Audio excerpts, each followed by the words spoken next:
कल हमने नाभि पे बात की थी। संध्या के मंत्रों में कल हमने ओम नाभि पे बात की थी। नाभि मणिपुर चक्र को प्रेजेंट करती है, तो कल नाभि पे बात की थी।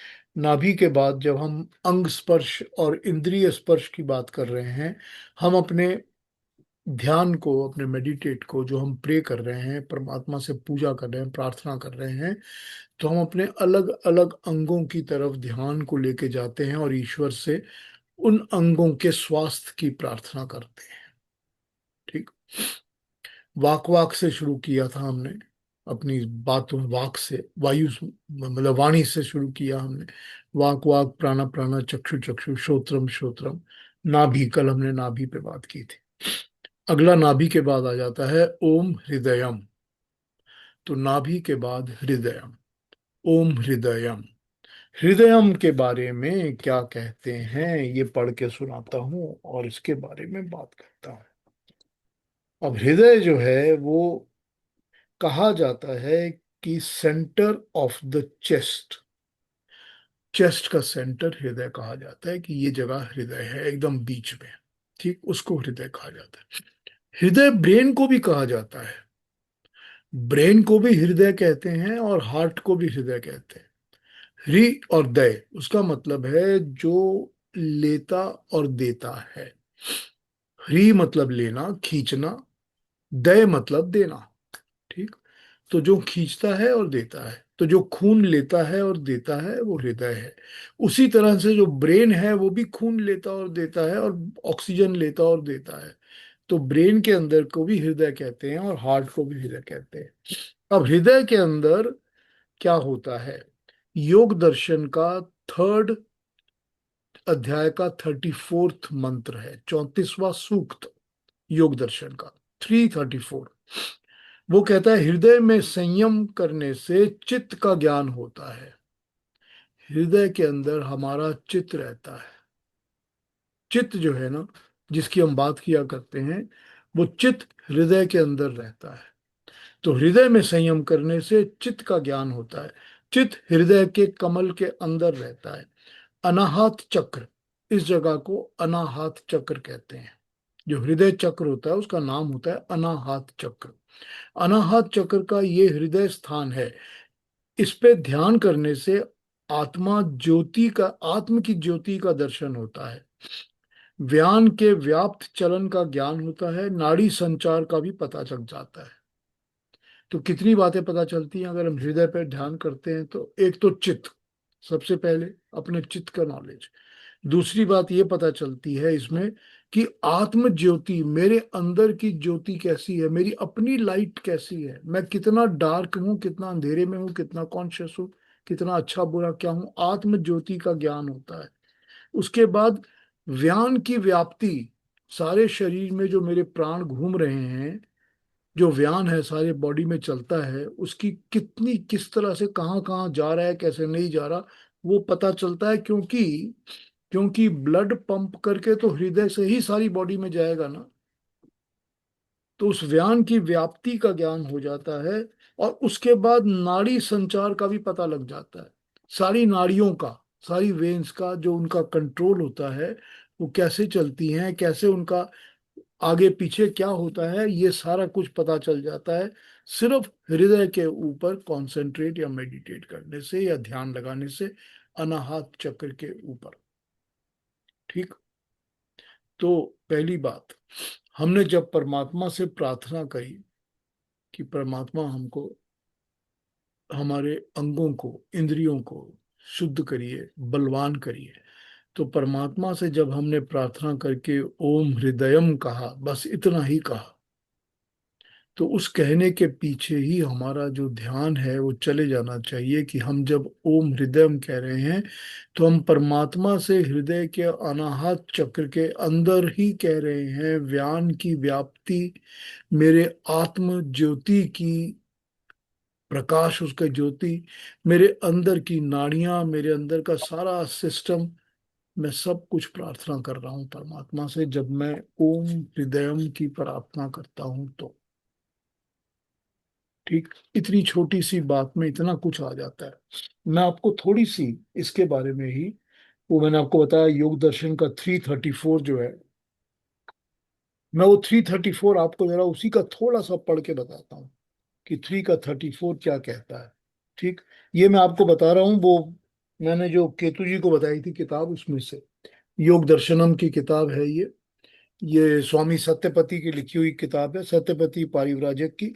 वानप्रस्थ साधक आश्रम रोजड़, जो मैं इंदिरा बहन के पास गया था, तो मैं रोजड़ गया था ना, तो वहीं उसी की किताब है। किताब तो ये बहुत पुरानी है, ये मेरी वाइफ गई थी, प्रीति गई थी जब रोजड़, तो लेकर आई थी, और उसने स्वामी जी से साथ बैठकर इस किताब को थोड़ा बहुत पढ़ा भी था। तो इसका जो नंबर 34 है, उस 34 को मैं आपको पढ़ के बताता हूँ कि क्या लिखा है। 34 में लिखा है, हृदय चित्त संवित।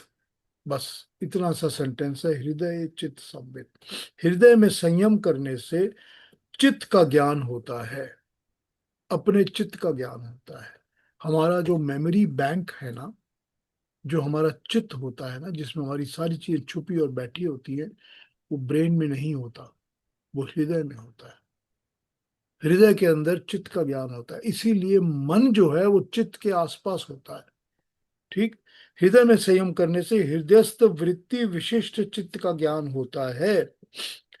इस सूत्र में व्यास भाष्य में हृदय के संबंध में कहा गया है, छांदोग्य उपनिषद के 811 के वाक्य से मिलता जुलता बताया गया है।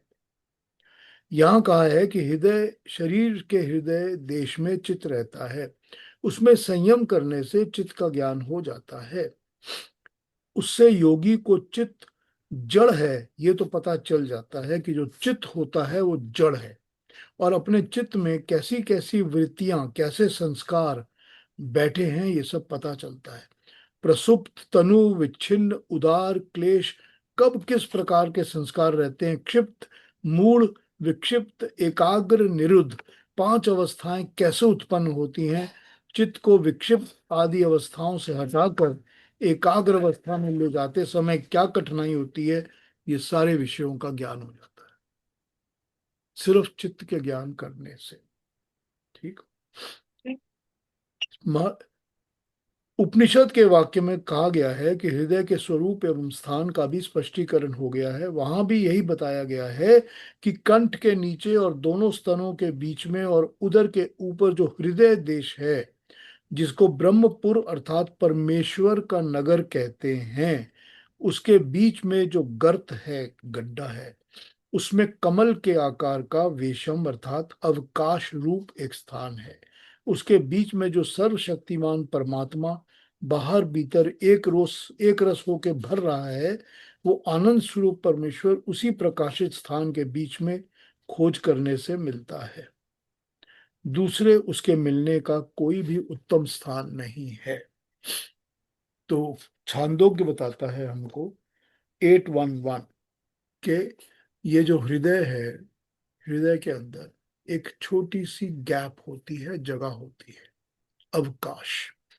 ठीक, छोटा सा गैप, वो जो छोटा सा यहाँ गैप है, उसी में परमेश्वर वास करता है।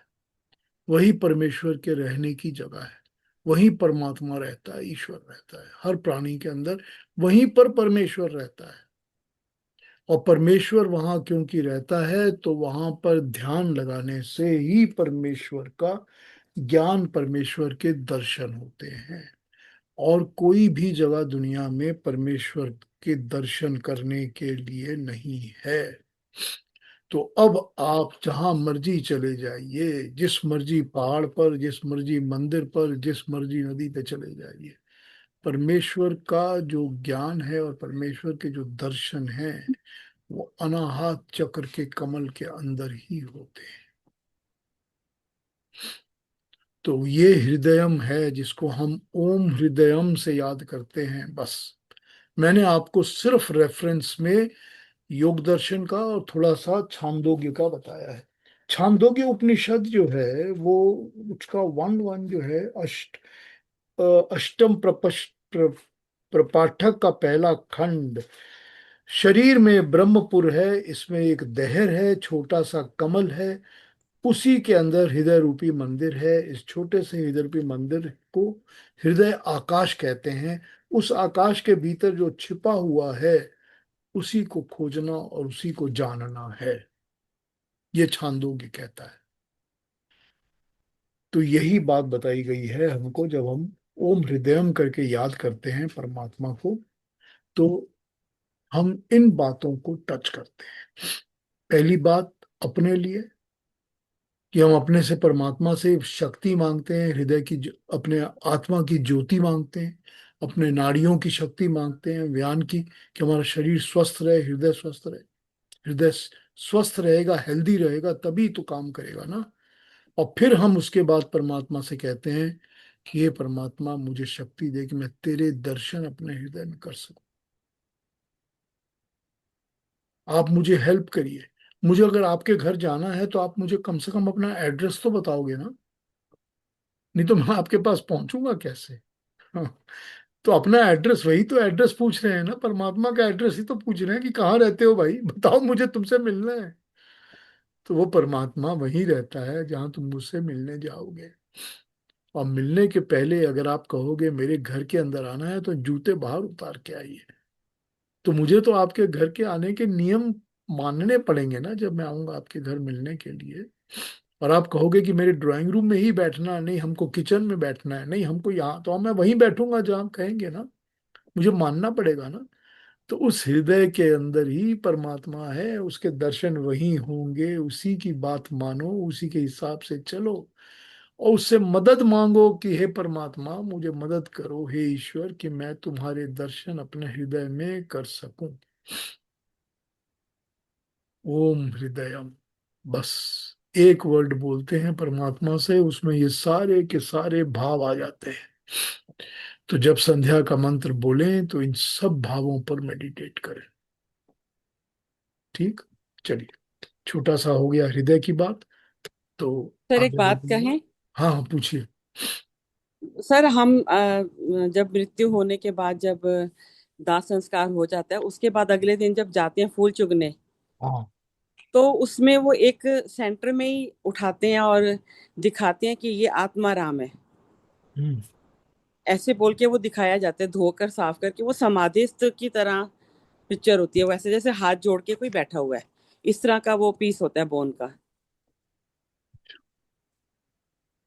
मैंने देखा है, इसलिए मेरे को थोड़ा सा ऐसा आभास हुआ, जो आपने भी बताया कि हृदय के आत्माराम बोलते हैं उसको। आत्माराम, वही मैंने बताया, आत्माराम कहते हैं, नहीं आत्माराम के दर्शन कर लो। तो हाँ सब लोग उनको मत्था टेकते हैं हम लोग, कि हाँ भी हाँ, जो व्यक्ति मैंने भी चला देखा है। गया है ना, आत्माराम बोलते हैं उसको। आत्माराम कहा जाता है। तो आपने भी वही स्थान बताया कि प्रभु वहां पर, मतलब परमेश्वर वहीं है, हृदय के सेंटर पॉइंट जो आपने बताया, आकाश और सब। ठीक है, ठीक है, मैंने देखा नहीं है इसलिए मुझे पता नहीं, बट आप नहीं, जैसा कह रही हैं हिंदू, वैसे ही होगा, यहाँ वैसे पर ही हिंदू होगा। हिंदू धर्म में तो जब ये जाते हैं, संस्कार होता है, उसके बाद दिखाया जाता है। फूल उठा वो तो लेके आते हैं ना, हाँ, उसको फूल प्रवाह चूकना करने से कहते पहले हैं ना। दिखाते हैं।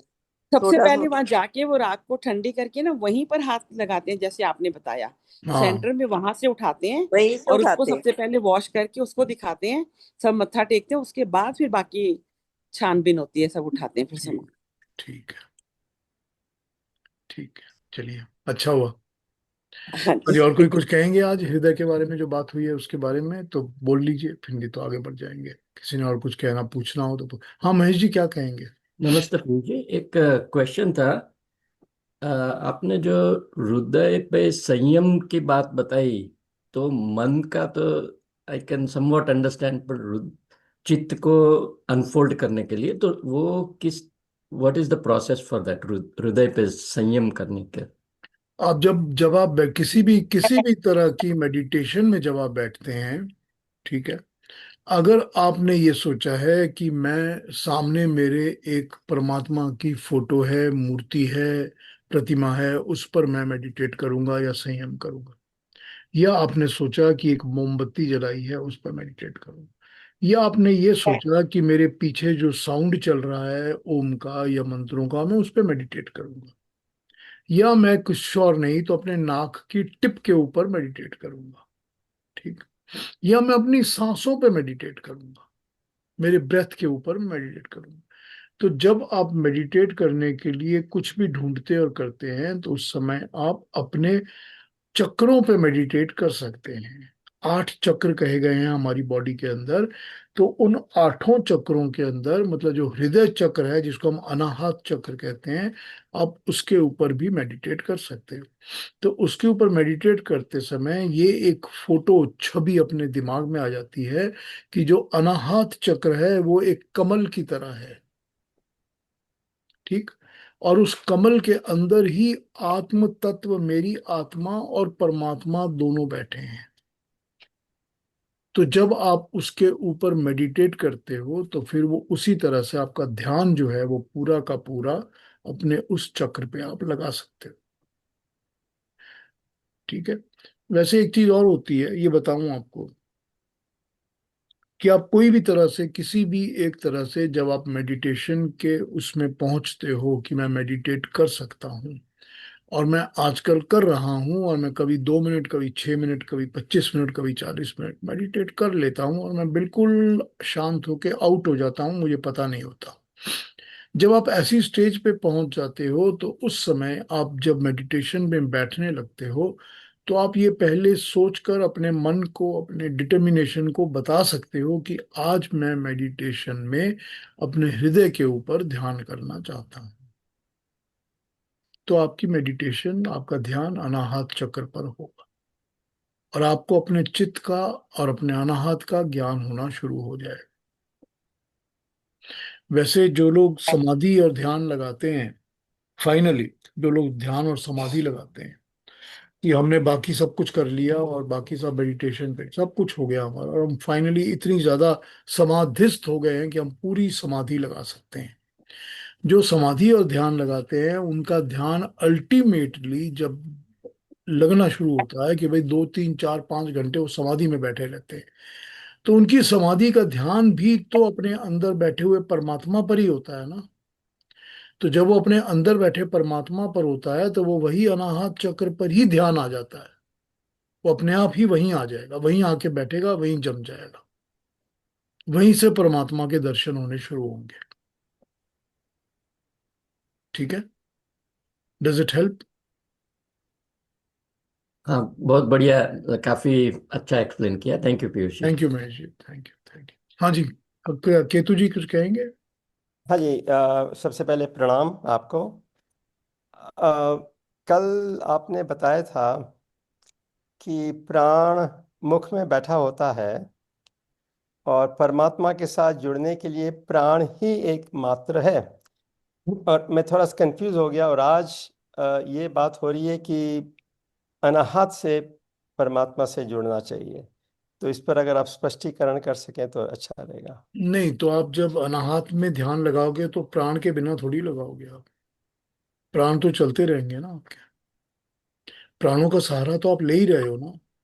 तो मतलब ये होता है कि जब आप ध्यान लगाना शुरू करते हो तो सबसे पहले तो आपको अपने प्राणों पे कंट्रोल करना ही पड़ेगा ना। जो ब्रेथ आप ले रहे हो या छोड़ रहे हो कि मुझे तेज लेनी है, जोर लेनी है, आस्ते करनी है, स्लो करनी है, वो तो आपको करना ही पड़ेगा ना। जब तक आप प्राणों के साथ अपना काम नहीं करोगे, मेडिटेशन आप कर ही नहीं सकते। ठीक। तो प्राणों के ऊपर तो आपको काम करना ही पड़ेगा, प्राणों का सहारा लेना ही पड़ेगा ना। तो प्राणों का सहारा ही तो है जो आपको मेडिटेटिव स्टेट पे लेके जाएगा। तो वही प्राणों का सहारा जो है, वो प्राणों का सहारा लेते समय भी अगर ध्यान, आपका मन जो फोकस है वो अनाहत पे आ जाएगा तो प्राण अपना काम कर रहे हैं और फोकस अपना काम कर रहा है। ठीक है। ठीक है ना? जी, धन्यवाद। Thank you. और कोई कुछ कहेंगे, पूछेंगे इसके बारे में? तो आगे बढ़ जाए बृहदारण्यक पर। कल हमने एक बड़ी अच्छी चीज देखी थी। कल हमने देखी थी कि हमको ये बताया गया कि जो प्राण हैं वो हर एक इंद्रिय के अंदर काम कर रहे हैं। हमारी बेसिकली यहाँ पर बात तो आप कर्म इंद्रिय और ज्ञान इंद्रिय दोनों को समझ लीजिए। काम तो दोनों के अंदर प्राण ही कर रहे हैं। तो ज्ञान इंद्रियां जो हमारी हैं, जितनी भी हैं, आंखें हैं, कान है, सूंघने की शक्ति है, जितनी भी हैं, वो काम ही तब करती हैं जब उनमें प्राण की शक्ति आती है।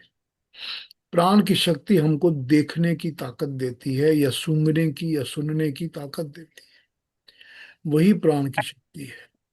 अब आप इसको यूं समझ लीजिए कि हर एक प्राण की शक्ति, आपके सूंघने की, आपके देखने की, आपकी सुनने, कानों से सुनने की, हर एक शक्ति की एक सीमा है, एक लिमिटेशन है, एक पेरिफेरी है। उसके बियॉन्ड वो नहीं जा सकती। ठीक। आपको इतनी दूर तक की बात ही सुनाई देगी, उसके बाद की आपको बात सुनाई नहीं देगी। इतनी दूर तक की गंध ही आपको आएगी, उसके बाद की गंध आपको नहीं आएगी। आपकी दृष्टि यहां तक देख सकती है, और ये कुछ देख सकती है, बाकी चीजें आपकी दृष्टि नहीं देख सकती। ऐसी बहुत सारी चीजें हैं जो बहुत माइन्यूट हैं, बहुत सूक्ष्म है, लेकिन आपकी दृष्टि उनको नहीं देख सकती, है ना। तो ये हमको पता चल जाता है कि हर चीज की, प्राण ने क्या किया हुआ है कि हर इंद्रिय के अंदर जो भी उसने शक्ति दी हुई है, वो हर शक्ति की एक सीमा है, एक लिमिटेशन है। उसी को कहा गया है कि उसने दिशाओं के अंत तक जाकर इनको फिक्स किया हुआ है। तो कौन सी दिशा है, डायरेक्शंस कौन सी हैं? वायु, आवाज की, मेरे बोलने की डायरेक्शन है कि मेरी जो मुंह से आवाज निकलती है वो इस लिमिटेशन तक तो सब सुन सकते हैं। तो वो इसके दिशाओं की सीमा है, हाउ मेनी, कि भैया ये चारों दिशाओं में फैलेगी, लेकिन ये चारों दिशाओं में 10 मीटर, 15 मीटर, 50 मीटर तक ही फैलेगी, उसके बियॉन्ड नहीं जाएगी। उसने वो सीमा निर्धारित की हुई है। सुनने की भी निर्धारित की हुई है, सूंघने की भी निर्धारित की है, चखने की भी, सब चीजों की एक सीमा निर्धारित है। जब हम उस सीमा का उल्लंघन करते हैं, तब हम पहला पाप कर रहे हैं। हम पाप करते ही तब हैं जब हम सीमाओं का उल्लंघन करते हैं। हम समझते हैं कि हम मिस यूज कर सकते हैं। तो यहां पर एक बड़ी सिंपल बात बता दी गई है कि मिस यूज करना ही पाप है। किसी भी चीज को मिस यूज करना ही पाप है। तो हम मिस यूज जब करते हैं तो हम आसुरी प्रवृत्ति के साथ असुर होकर वो काम कर रहे हैं। फिर हमारे अंदर दिव्य काम नहीं हो रहा। हमारी जो इंद्रियों हैं, जिनको प्राण ने शक्ति दी है, हम उसकी बात मान के उस हिसाब से नहीं चल रहे। तो ये एक बात हमको यहाँ पर समझ आ जाती है कि हमको इंद्रियों के अंदर यही बात बताई गई है। और ये बात ज्ञान इंद्रियों से शुरू होती है, जैसा कल केतु जी ने पूछा था। ज्ञान इंद्रियों से ये बात शुरू होती है, क्योंकि ज्ञान इंद्रियां ही तो कर्म करवाती हैं, और फिर ये कर्म इंद्रियों पर आती है। कर्म इंद्रियों में भी सीमा बांधी हुई है प्राण ने। हम उस सीमा को जब लांघते हैं तो हम पाप कर रहे हैं। तो जो कर्म इंद्रियां हैं उसकी भी एक सीमा बांधी हुई है।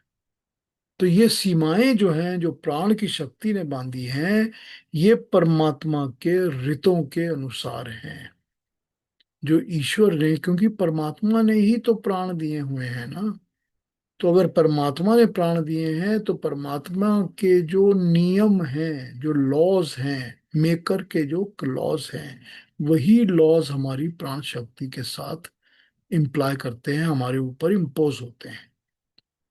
तो अगर हम अपने प्राणों के साथ यूज करके अपने इंद्रियों को उन लॉज के, उन रितों के हिसाब से, laws of the nature, laws of the creator के हिसाब से रखते हैं, तो हम सीमा में रहते हैं।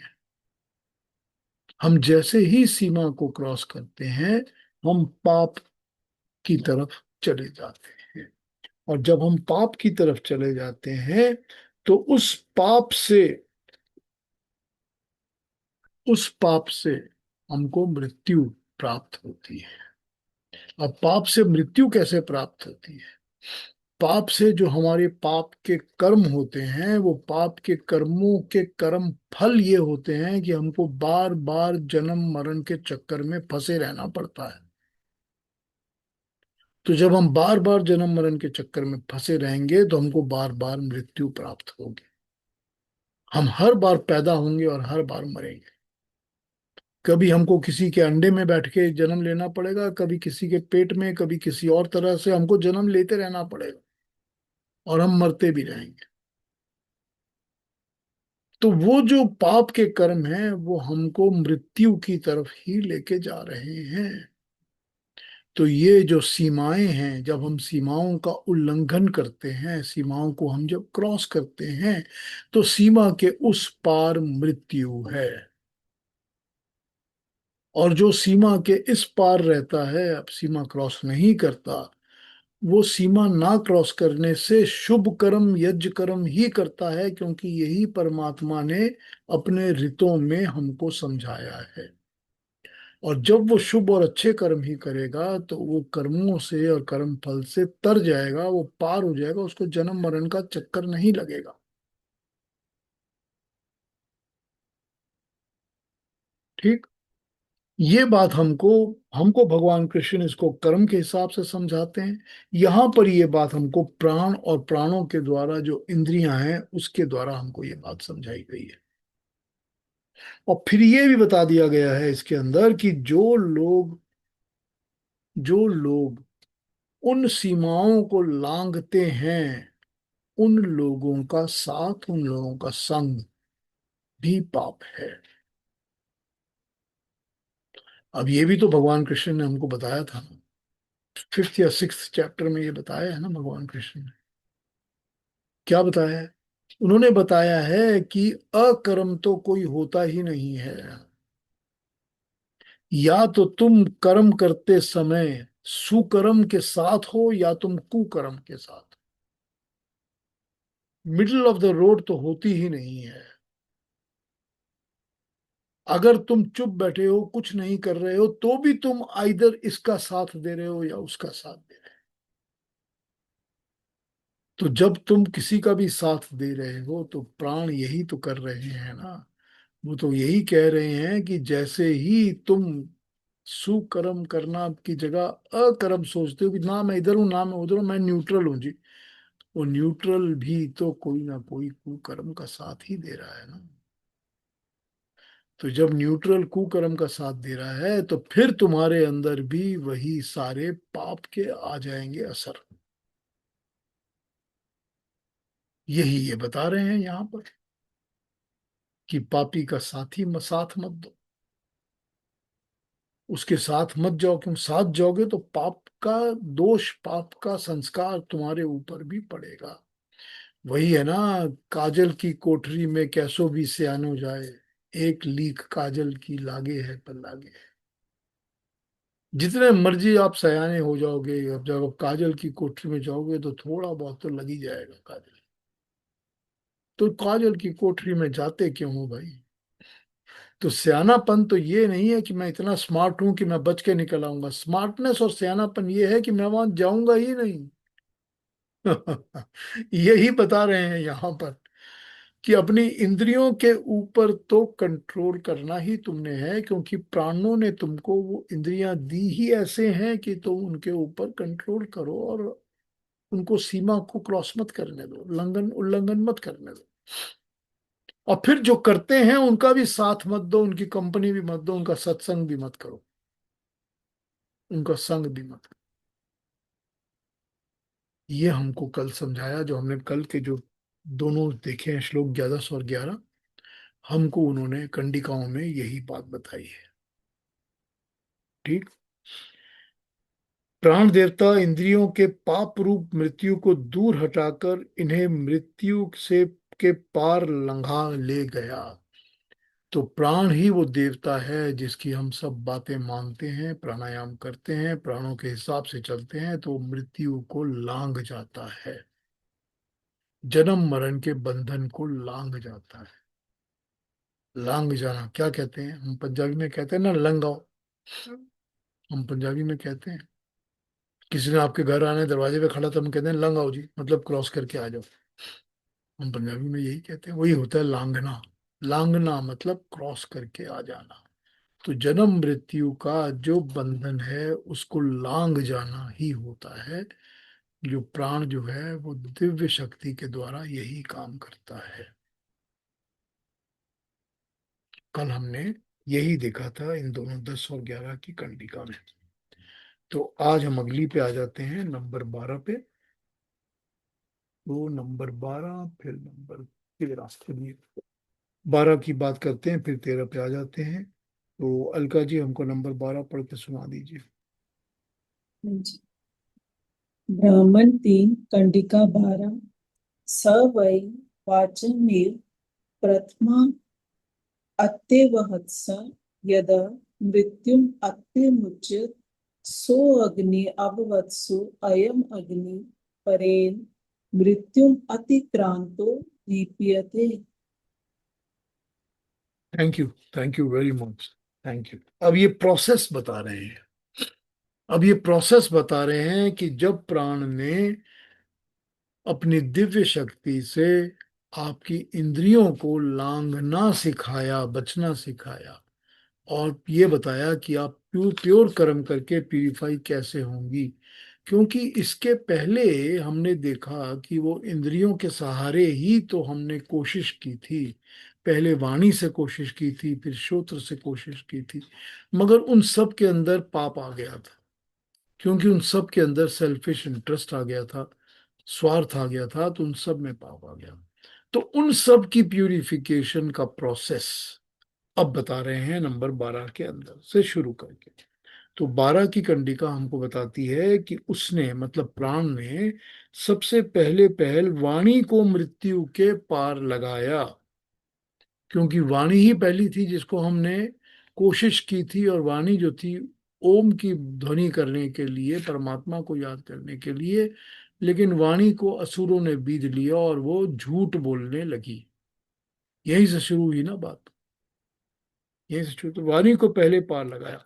वाणी जब मृत्यु के बंधन से छूट गई तो वो अग्नि हो गई। ठीक। क्योंकि वाणी जो हमारी वायु शक्ति है, हमारी जो वाणी की वाक शक्ति है, वाक शक्ति को हम अग्नि प्रेरित कहते हैं। हमारी बॉडी के अंदर जो अग्नियां काम कर रही होती हैं, वही अग्नि हमारे अंदर वाणी की शक्ति प्रोवाइड करती है, बोलने की ताकत देती है। ठीक है। तो जब ये मृत्यु से उल्लंघन करके चली गई तो इसकी वाणी अपने ओरिजिनल फॉर्म अग्नि में फिर समा गई, तो ये दोबारा अग्नि हो गई। तो वही बात कि जैसे हमारी शरीर से जब छूटेगी, छूट के कहाँ जाएगी? जब शरीर से हमारी सब चीजें छूटेंगी तो प्रकृति में वापस जाएंगी।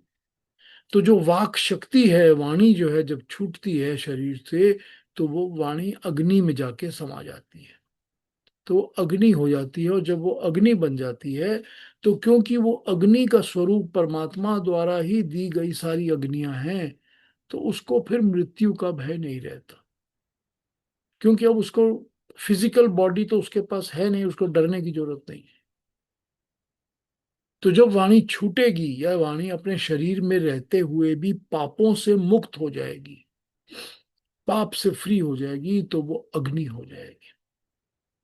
तो इसीलिए तो वो लोग जो बहुत सच्चे होते हैं, बहुत संत होते हैं, जिनकी हम बातें सुनते हैं, उनकी थोड़ी सी बात सुनने से ही हमको इतना असर हो जाता है। हमको उनकी बातों का असर क्यों होता है? क्योंकि वही तो उनकी वाणी है जिसमें अग्नि का स्वरूप आ गया, जिसमें वो हीट और एनर्जी आ गई, जो एनर्जी हम फील करते हैं अपने अंदर, क्योंकि हम उनकी वाणी सुनते हैं, उनकी बातें सुनते हैं। तो जीते जी भी वो जो अग्नि वाणी है वो अग्नि बन सकती है, और मृत्यु के बाद भी वो अग्नि में जाके समा सकती है। तो पहली बात इन्होंने कहा, अग्नि, ब्रह्मांड की अग्नि ही तो पिंड में कैद होकर वाणी हो गई थी। ओरिजिनली भी तो ये ब्रह्मांड के जो अग्नि है वही तो पिंड के अंदर आकर कैद होकर वाणी बन गई थी। ये ब्रह्मांड की अग्नि ही तो मैंने बोरो की है, जो मेरे शरीर के अंदर आई है, और वो अग्नि ही तो मेरी वाणी बन के बातें कर रही है ना। ठीक, समझ में आ रही है ना बात? ये वाणी ही मृत्यु के पार पहुंची हुई अग्नि रूप में दैदीप्यमान हो गई। यही वापस जाकर अग्नि में जाकर जब बैठ जाती है तो अग्नि में जाकर दैदीप्यमान, प्रकाशित, एनलाइटन्ड तो मेरी जो वाणी है उसमें जितने दोष हैं, जितनी बुराइयां हैं, जितनी खराबियां हैं, वो वापस अग्नि में जाके प्यूरिफाई होकर प्योर हो जाएंगी। क्योंकि अग्नि ही तो है जो प्यूरिफिकेशन का काम करती है। अग्नि ही तो प्योर करती है। जो भी चीज आप अग्नि में डालते हो वो जलकर अपने प्योरेस्ट फॉर्म में वापस आ जाती है, अपने ओरिजिनल एटम्स पे पहुंच जाती है। आपको सोने को अगर प्योरीफाई करना है तो आप अग्नि के थ्रू ही प्रोसेस करोगे, तभी वो सोना सोना बनेगा। तो वो अग्नि के थ्रू जब जाती है वाणी, जब वापस ब्रह्मांड में जाके अग्नि से मिल जाएगी तो वो दीप्यमान हो जाएगी, फिर से प्योर होकर शाइनी हो जाएगी, नॉलेजेबल हो जाएगी। क्योंकि उसके अंदर के जितने मल थे, जितनी बुराइयां थी, वो सब छूट गई, वो सब धुल गई, वो सब प्यूरिफाई हो गई, वो जल गई सब की सब। तो प्राण ने सबसे पहले वाणी को प्यूरिफाई किया। मतलब अब उसका दूसरा मतलब समझ लिया, अभी मैं पढ़ता हूं बाकी ट्रांसलेशंस। उसका दूसरा मतलब समझ लीजिए तो ये है कि जब तक आपकी वाणी में, आपकी बातों में, आपके बोलने में कोई भी झूठ, कोई भी गलत है, तब तक आपके अंदर पाप छुपा हुआ है। तब तक आप वो सीमाओं को क्रॉस करने वाले काम कर रहे हैं। तो जैसे ही वाणी के अंदर से ये सब छूट जाएगा, हट जाएगा, तभी वाणी को अपनी प्यूरिफिकेशन की अग्नि प्राप्त होगी। तो जब तक तो वाणी के अंदर ये सारी चीजें हैं, तब तक तो वाणी जो है वो प्यूरिफाई नहीं हो सकती। तो सबसे पहले उन्होंने वाणी का काम किया है कि वाणी को उन्होंने पकड़कर प्यूरिफाई किया। इसकी बाकी ट्रांसलेशंस देखता हूं, फिर इस पर और बात करेंगे। आइए।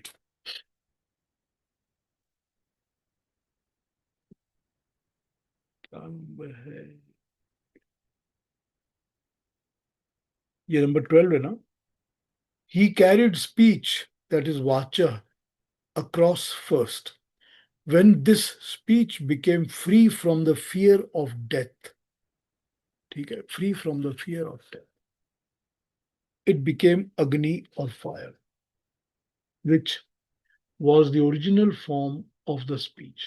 The Agni, when freed from the clutches of death, shines with brilliance, dipyate, ठीक, free from the clutches of death. अब ये क्लचेस ऑफ डेथ से कैसे फ्री होगी? Fear and clutches of death, मृत्यु का भय और मृत्यु की पकड़ जकड़, उससे कैसे फ्री होगी? उसे तभी फ्री होगी जब जन्म मरण का बंधन छूट जाएगा। जब जन्म मरण का बंधन ही नहीं रहेगा तब तो उसका डर भी नहीं रहेगा, मरने का डर भी नहीं रहेगा, और मरने की जकड़ भी चली जाएगी कि मुझे पैदा होना पड़ेगा और मरना पड़ेगा, वो भी चला जाएगा। ठीक। एक और देखता हूँ नारायण स्वामी क्या कहते हैं।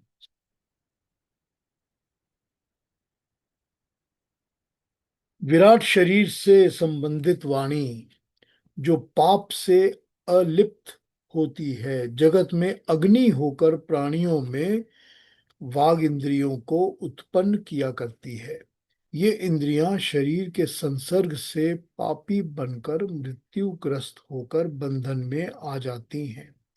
जब पाप की क्रियात्मक शिक्षा से, प्राणायाम के अभ्यास से अपने पापों से छूट जाती है, तब फिर कारण रूप अग्नि बनकर मृत्यु के बंधन को पार करके प्रकाशित होने लगती है। अब एक बात और समझ में आती है। समझ में ये आती है कि जो मरने के बाद भी जिनकी बातों को, जिनकी वाणी को हम याद रखते हैं, जो लोग मर जाते हैं, बहुत जितने लोग मर चुके होते हैं, उनकी जिस वाणी को, जिन बातों को हम याद रखते हैं, वो वही बातें हैं जो कि मरने के बाद भी प्रकाशित हुई हुई हैं, या वो छपी हुई हैं, पब्लिश्ड हैं, पेपर्स में हैं, किताबों में हैं, और या हम सुनते हैं और हमारी यादों में हैं। जहां भी जैसे भी है, वो वाणी वही है जो प्रकाशित हो चुकी है, एनलाइटेंड हो चुकी है। तो जो वाणी जो है, जब वो कुकर्म, पाप के कर्म छोड़ देगी, वाणी के पाप कर्म, झूठ बोलना, गलत बात करना, गलत को सपोर्ट करना, गलत बातें करना, जब वाणी गलत चीजें छोड़ देगी और प्राण की अपनी सीमा में, क्योंकि प्राण ने ही तो वाणी के अंदर अपनी शक्ति दी हुई है, तो प्राण की सीमाओं में रहेगी, तो फिर उसके अंदर अपनी अग्नि वापस आ जाएगी। मतलब दूसरा ये भी है कि जब बहुत ज्यादा बोलते हैं तो बोलते समय भी तो अपनी एनर्जी वेस्ट करते हैं ना, बक बक बक बक बक बक बक बक कर करके सारी एनर्जी निकल जाती है, वेस्ट हो जाती है, थक जाते हैं, बोलते बोलते थक जाते हैं। तो वो भी तो एनर्जी, अपनी तो एनर्जी, अपनी ही तो अग्नि को हम गलत व्यवहार और गलत यूज करके वेस्ट कर रहे हैं। वही तो है कि जिसको हम जब गलत वेस्ट नहीं करेंगे और जब उसको ठीक व्यवहार करेंगे, तो हमारी अग्नि जो है वो अच्छी तरह से प्रोटेक्ट रहेगी, सेव्ड रहेगी, एनर्जी कंजर्व होगी। तो जो एनर्जी कंजर्व होगी, प्रोटेक्ट होगी अंदर, वही एनर्जी और ज्यादा अच्छी और ब्राइट बनेगी। तो वाणी को दैदीप्यमान करेगी, प्रकाशित करेगी, एनलाइटन करेगी, और भी शाइनिंग करेगी, ब्राइट करेगी। तो वाणी का प्यूरिफिकेशन स्टार्ट होगा फर्स्ट थिंग, तो प्राणों के द्वारा। अब वाणी का प्यूरिफिकेशन, अब बोलते हैं ना, जैसे ही आदमी मुंह खोलता है उसका पूरा परिचय आपको मिल जाता है। ठीक है ना। जैसे ही मनुष्य कोई भी बात करता है, मुंह खोलता है, वो कितना ज्ञानी है, कितना अच्छा है, बुरा है, क्या है, सारा कुछ पता चल जाता है। बातें करने से सब पता चल जाता है। तो वही तो है ना, सबसे पहला ही काम वाणी का है। सबसे पहला प्राणों का काम, जो प्यूरिफिकेशन का काम है, वो वाणी का है। तो तुमने अगर अपने प्राणों को यूज करके, अपने प्राणों का सहारा लेकर, जो कि इंद्रियों को प्रकाशित, एनलाइटन करते हैं, परमात्मा के दर्शन करने हैं, तो सबसे फर्स्ट एक्ट वाणी के ऊपर करना पड़ेगा। सबसे फर्स्ट, पहला काम वाणी के ऊपर। तो वाणी के ऊपर क्या करना पड़ेगा? वही कि वाणी पाप ना करे। पहला तो पाप ना करे। दूसरा, यज्ञ कर्म, शुभ कर्म, ऋतों के हिसाब से कर्म करे। क्योंकि वही तो भगवान कृष्ण कहते हैं कि बोली हुई बात भी तो कर्म है, उसका भी तो कर्म फल मिलता है। तो क्योंकि तुम कर्म फलों का एक बहुत बड़ी गठड़ी तैयार कर रहे हो, बंधन पूरा तैयार कर रहे हो, वही कर्म फल तो हैं जो तुमको जन्म मरण के बंधन में बांधे रखेंगे। इससे ज्यादा क्लैरिटी के साथ भगवान और क्या बात बता सकते हैं जो उन्होंने गीता में बताई हमारे को। वो तो यही कहते हैं, मैं तो नीचे की योनियों में धकेल देता हूँ। वो तो यही कहते हैं ना। वो क्या कहते हैं? कहते मैं तो, फिर वो घूमता रहेगा, चक्कर लगाता रहेगा, पैदा होगा मरेगा, पैदा होगा मरेगा। तो सबसे पहला जो प्यूरिफिकेशन का काम हो गया, वो वाणी, मोस्ट इम्पॉर्टेंट, सबसे पहले। तो फिर वही बात कि जैसे ही पता चल जाता है कि मेरी वाणी क्या बोल रही है, कॉन्शियसली अपने अंदर इस बात को पता करना है कि मेरी वाणी क्या बोल रही है। अपने ऊपर ही अवेयरनेस का एक बटन लगाना पड़ेगा कि मुझे ही अवेयर होना चाहिए कि मेरी वाणी क्या, कब कहाँ क्या बोलती है। तो वाणी ने कहीं कोई उल्लंघन, कहीं सीमा को पार किया कि नहीं पार किया? कि वाणी ने कहीं पार तो नहीं किया। अगर पार किया तो वो एक कर्म का फल हो गया, उसके कर्म फल के लिए मुझे बंधन में फंस के बार बार मरना पड़ेगा। इससे ज्यादा डर की बात अब, क्योंकि क्योंकि हर जो पैदा होता है उसको मरने का कुछ ना कुछ डर तो रहता ही है। तो फिर इससे बड़ा डर क्या हो सकता है कि मेरी वाणी मुझे उस तरफ लेके जा रही है? अरे भाई मत कर गलत काम।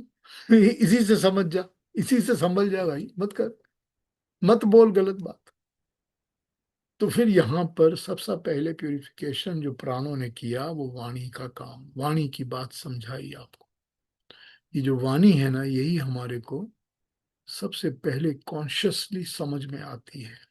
मुझे पता है कि मेरी वाणी है, मुझे पता है मेरे अंदर प्राण चल रहे हैं, मुझे पता है वो प्राणों की सहायता से ही मेरी वाणी के अंदर जो अग्नि है वो जल रही है। वो अग्नि ही तेज और एनर्जी प्रोवाइड करती है ताकि मैं बोल सकूं, बातें कर सकूं, चिल्ला सकूं, जोर जोर से बात कर सकूं, आवाज निकाल सकूं, गाना गा सकूं, जो भी कुछ कर सकूं, वो अग्नि कराती है। कोई ना कोई एनर्जी तो कराती है ना कोई तो बैटरी लगी हुई है ना अंदर। बैटरी 2 नंबर का सेल, ए का सेल, ट्रिपल ए का सेल, कुछ तो लगा है ना अंदर जो कि पावर प्रोवाइड कर रहा है। वही तो है ना जो अग्नि है। तो जो पावर प्रोवाइड कर रहा है, अग्नि प्रोवाइड कर रही है, उस ही पावर को समझ लो कि मैं मिस यूज कर रहा हूं, कहीं लीक कर रहा हूं, या ठीक रखा हुआ है। वहीं पर कर्म समझ आने लग जाते हैं इंसान को, और वहीं उसको समझ आ जाता है कि मैं कुकर्म में बंध रहा हूं या अच्छे कर्म का। हमने ये सारा कर्मों का काम गीता में पढ़ा हुआ है। हम सबको पता है कि कर्म अच्छे बुरे कैसे कौन से होते हैं, और हमको ये पता है कि प्राणों ने हमको कौन सी सीमा प्रोवाइड की हुई है कर्मों की। और वाणी के कर्म, क्योंकि वाणी के कर्म का कर्म फल तो है ही, ये तो हम पहले ही पढ़ चुके हैं। तो वाणी के कर्म कौन से हैं? अब वाणी हमको किस तरह से प्यूरिफाई करके मरने के, जन्म मरण के बंधन से मुक्त कराएगी। क्योंकि हमारे प्राणों की सहायता से ही तो हमको वाणी मिली, और प्राणों की सहायता से ही हमने परमात्मा तक पहुंचना है। तो परमात्मा तक पहुंचना है। हमने बहुत सारे दुनिया में लोग देखे हैं जो कहते हैं ना कि साइलेंस, कि हमने तो व्रत ले लिया कि हम चुप रहेंगे, मौन व्रत ले लिया, हम बातें नहीं करेंगे। कितने लोग होते हैं कहते हैं हम हफ्ते में एक दिन मौन व्रत रखते हैं। क्या करते हैं वो? चुप रह के क्या करते हैं? अपने वाणी पर संयम करते हैं, कंट्रोल करते हैं, ताकि बोलू ना, हैबिट प्रैक्टिस बने ना, वो बक बक बक बक ना करने की प्रैक्टिस। तो वही प्रैक्टिस करिए ना। यही बताया जा रहा है इसके अंदर। पहले 12 नंबर के श्लोक में जो वाणी की बात कर रहे हैं, प्राणों ने सबसे पहले वाणी के ऊपर काम किया। तो यही हमारे को मैसेज दी जा रही है। हाँ जी, जो भी पूछना हो पूछ लीजिए, कोई क्वेश्चन तो कर लीजिए, है हमारे पास अभी थोड़ा सा टाइम तो है। हाँ जी। तो वाणी वाणी जब आप कहते हो तो वो तो मतलब कि आपने आपने बता दिया कि वो आप क्या बोल रहे हो वो है। फिर आप जैसे उसका कैसे उपयोग कर रहे हो, गाना गा रहे हो, कैसे कर रहे हो। लेकिन जो सुन रहा है उसको, उसके ऊपर भी तो असर हो रहा है ना। मतलब जो ठीक बात। बोल रहा है उसका धर्म है ही है, लेकिन जो सुन रहा है उसके ऊपर भी उतना ही असर हो रहा है। ठीक बात। तो अभी बात यह है कि प्राणों की बात जो हो रही है और इंद्रियों की बात जो हो रही है, तो सबसे पहला ही बात उन्होंने वाणी की है। ठीक है। कानों की बात या सुनने की बात या श्रोत्र की बात, प्राण उसमें क्या कर रहे हैं ये अगली बात करेंगे। क्योंकि वो दूसरी दूसरी इंद्रियों को वो फिर उसके बाद पकड़ेंगे, एक एक करके इंद्रियां पकड़ रहे हैं ना। ओके। तो पहले ही इंद्रिय उन्होंने, क्योंकि हमने इस बृहदारण्यकोपनिषद में हमने ये देखा था कि देवताओं ने सबसे पहले वाणी की इंद्री को अप्रोच किया परमात्मा को पाने के लिए, दिव्य कर्म करने के लिए वाणी को उपयोग किया, वाणी से उच्चारण किया परमात्मा के ओम नाम का। लेकिन वो वाणी जो थी, जो परमात्मा का ओम नाम ले रही थी, वही वाणी के अंदर पाप भी आ गया। तो उस वाणी ने झूठ बोलना भी शुरू कर दिया। करेक्ट। तो हमने सबसे पहले तो असुरों ने वाणी को जीत लिया, और असुर जो है वो ज्यादा स्ट्रांग हो गए। तो सबसे पहला कर्म हमने देखा था परमात्मा को पाने वाला, दिव्य देवों ने जो किया वो किया वाणी से। तो जो वाणी का कर्म है उसी को पहले प्यूरिफाई करने की यहाँ पर बात की गई है। तो वो ऋषि संध्या में भी सॉरी, संध्या में भी पहले हम लोग ओम वाक वाक वाक वाक ही बोलते हैं। करते हैं ना, बिल्कुल। संध्या में सबसे पहले हम वाक वाक से ही शुरू हम्म। करते हैं। वही तो हमने किया है ना। हमने उस मंत्रों पे जब बात की थी तो यही की थी कि ओम वाक वाक से ही पहला मंत्र शुरू करते हैं। यस। तो हम हाँ। अपने प्राण से वाक को प्यूरिफाई करते हैं सबसे पहले। ठीक। जो आप सुनने की बात कर रहे हो, वो सुनने की बात इसके बाद आएगी फिर जरूर, वो एक लेकिन कहावत पहले नहीं है आप कि आप, बोलने की बात। जैसे एक कहावत भी है ना कि अब बंदा जुबान का ही खाता है, कि जैसे आप बोलते हो मीठा, वैसे ही अगला आपको वही वैसे रिजल्ट मिलेगा। तो जबान से कई बार तो लोग बोलते हैं कुछ और अंदर मतलब कुछ होता है, और वैसे वाणी बहुत अच्छी गाना गा रहे हैं, बहुत वही सुंदर, उनको इतनी तारीफ मिल रही है, नहीं लेकिन नहीं, वही कुछ तुम अगर है, अच्छी वाणी बोलते हो वही तो तो पाप आपको है ना, आगे रिजल्ट अच्छा ही मिलेगा। वही वो पाप वही ही है नहीं ना। समझ में आता। जो जो आदमी सच नहीं बोलता, सत्य नहीं बोलता, वो पाप झूठ बोलता है, वो तो खुद पाप को मार रहा है ना। वही पाप है ना, वही तो बताया गया है। हाँ पीयूष जी, हाँ, बोलिए केतु जी। अ, कहते हैं ना, तीर जैसे से निकला। हाँ जी, बोलो। पीयूष जी, जैसे कई बार देखा है कि ऋषि मुनियों ने, ऊंचे पहुंचे हुए साधु संतों ने प्राण से प्यूरिफिकेशन किया है अपनी वाणी पर, तो वो जो आशीर्वाद देते हैं वो फलीभूत भी हो जाता है ना? वाणी से दिए ऐस- हुए आशीर्वाद हमेशा फलीभूत होते हैं। आप उसको कितना कितना असर से दिल से दे रहे हो या नहीं दे रहे हो, या कितनी बात दे रहे हो या कितना, उसके ऊपर डिपेंड करता है। अगर देखिए, किसी भी माँ का अपने बच्चे को दिया आशीर्वाद हमेशा फलीभूत होता है, क्योंकि माँ से ज्यादा बच्चे को प्यार करने वाला दुनिया में कोई होता ही नहीं है। ठीक। और उससे सबसे ज्यादा असर होता है, तो वाणी जो है उस समय वो सारे के सारे दूसरी जगहों की शक्तियों को केंद्रित करके, इकट्ठा करके एक साथ एक बात बोल रही है। ठीक। तो उस जगह पे वाणी की बोली आशीर्वाद का असर तो होता ही है। ठीक है। पीयूष जी, हाँ इंदिरा बहन। जब लोग कटाक्ष करते हैं जी। हम्म, और क्रिटिसिज्म करते हैं तो वो तो पाप होता है ना? हाँ, वो तो नहीं अपने कर्म बना रहे हैं। नहीं, करेक्शन के लिए भी हो सकता है ना। ये भी हो सकता है कि मैं क्रिटिसाइज कर रहा हूँ, मैं क्रिटिक दे रहा हूँ, सबमिट कर रहा हूँ ताकि करेक्शन हो सके।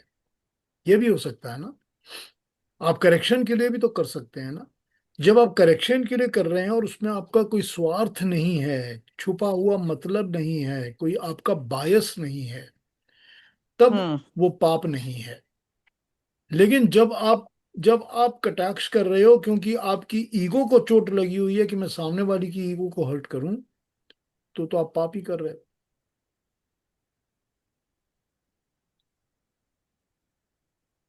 जो जो बिना वाणी के पैदा होते हैं उनका कैसा होता उनका मानसिक, है? अच्छा। मानसिक। हाँ महेश तो जी। हाँ, नमस्ते पीयूष जी। नमस्ते। तो एक थोड़ा रिलेटेड क्वेश्चन है। तो जिस तरह से स्पीच का पहले कंट्रोल की बात करते हैं कि सबसे पहले वाणी अग्नि में जाके मिलते हैं। तो इंटरेस्टिंगली मेरा एक very close friend when he passed away, when I was talking with उनकी, मेरे भाभी से बात कर रहा था, तो उन्होंने बताया कि उनकी सब सेंसेस एक के बाद एक शट होने लगी थी, शट डाउन। तो सबसे पहले उनकी वाणी गई थी, फिर खाना पीना छोड़ दिया, and then slowly eyesight वगैरह। तो is this also an indication of the order कि अगर कोई नॉर्मल विदाउट एनी कोई इलनेस या उसके बगैर जाते हैं, तो नॉर्मल ऑर्डर डेथ का यही रहता है कि इंद्रिया जब शट डाउन होती है तो सबसे पहले वाणी शट डाउन होती है, जिस तरह से यहाँ पे बताया है कि वाणी सबसे पहले अग्नि में आप मिला दो। तो is that also the same thing? नहीं, ये तो हमको पता है कि एक ऑर्डर है और सबका शटडाउन स्टार्ट हो जाता है। ये तो पता है, देखा हुआ है।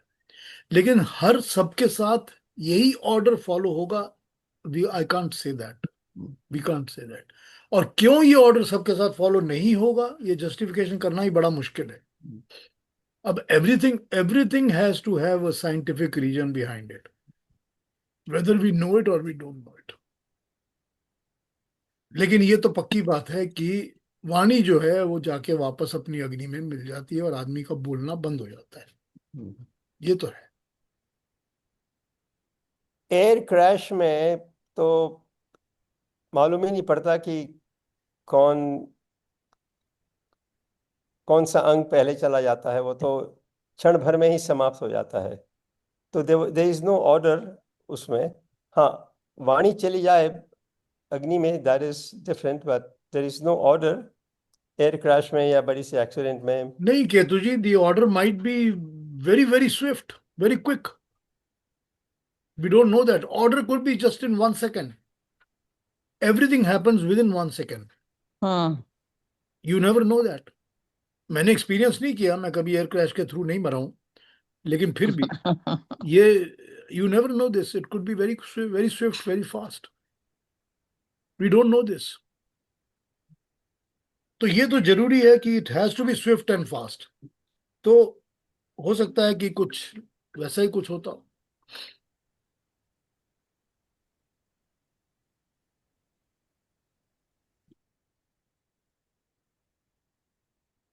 हाँ जी, और कोई बात? और पीयूष क्वेश्चन? जी, जो ज्योति ज्योति ने प्रश्न पूछा था कि the child who is born without वाणी, उनका वेरी मानसिक वाणी, मेंटल वाणी होती है ना. उनके मन के अंदर, दिमाग के अंदर मेंटल बातें तो चलती रहती है ना. तो वो मेंटल वाणी तो वही होती है ना. मानसिक कर्म भी तो, तभी तो मानसिक कर्म भी कर्म होता है ना. तो उनके मानसिक कर्म होने लग जाते हैं उसी तरह जैसे हमारे वाचिक होते हैं. सर उसके लिए एक सिक्स सेंस बोला जाता है ना, कि उसकी सिक्स सेंस ज्यादा अच्छी होती है. जिसका एक कोई इंद्रिय अगर कमजोर है तो सिक्स सेंस काम करती है, ऐसे भी कहा जाता है. ठीक है. जो रिटार्डेड होते हैं उसका क्या होता है? उनका भी तो मानसिक वगैरह चल ही रहा होता है ना. वो रिटार्डेड होते हैं उनका भी चलता है? कुछ ना कुछ चल रहा है. और अगर मानसिक बिल्कुल नहीं चल रहा, मेंटली भी रिटार्डेड है पूरी तरह से, तो फिर वो तो अपने उसी कर्म योनि को भुगतने के लिए ही पैदा हुए हैं और वही करते रहेंगे. कुछ उनका हो ही नहीं रहा कुछ भी. तो बस वो अपने कर्मों हाँ को पूरा कर रहे हैं, कर्म की इस अवस्था, अवधि को पूरा कर रहे हैं, टाइम को पूरा कर रहे हैं. हाँ, वो तो पेरेंट्स को सजा मिलती है ना? सबको मिल रही है, पेरेंट्स को भी मिल रही है, उनको जो पैदा हुआ है उसको भी मिल रही देखो तो मिल रही है. है. सबको मिल रही है, बिल्कुल. और कोई बात? और क्वेश्चन? प्रभा जी कुछ कहेंगी? नहीं, आप अनम्यूट कर लीजिए. आप म्यूटेड है ना, अनम्यूट कर लीजिए. मैंने कहा मेरे को छोड़ना पड़ेगा. हाँ ठीक है, कोई बात नहीं. ठीक है. हाँ हाँ, बिल्कुल बिल्कुल ठीक है. Don't worry about that. Okay. कोई फिक्र मत ओके. करिए उसके बाद. ओके. हमारा तो टाइम हो ही गया है. नमस्ते सबको. कोई और बात, किसी ने कोई क्वेश्चन पूछना है? कोई और बात आज के बारे में कुछ कहना है, पूछना है? वाणी जी? पीयूष जी, अब मेरे को एक दूसरा ही सवाल पूछना है. हाँ इंदिरा बहन, पूछिए ना. ये जो विश्वामित्र प्रार्थना है, अपनी प्रार्थना जो उपासना ओम विश्वानी देव, हाँ जी. उसका इंग्लिश में ट्रांसलेशन है, मेरे बेटे को सीता था. अच्छा, वो उसको आपको सब नहीं संधियां नहीं नहीं नहीं नहीं पढ़नी नहीं नहीं पड़ी नहीं जाती? नहीं, इंदिरा बहन वहीं से मिल जाएगी आपको, रोजर से.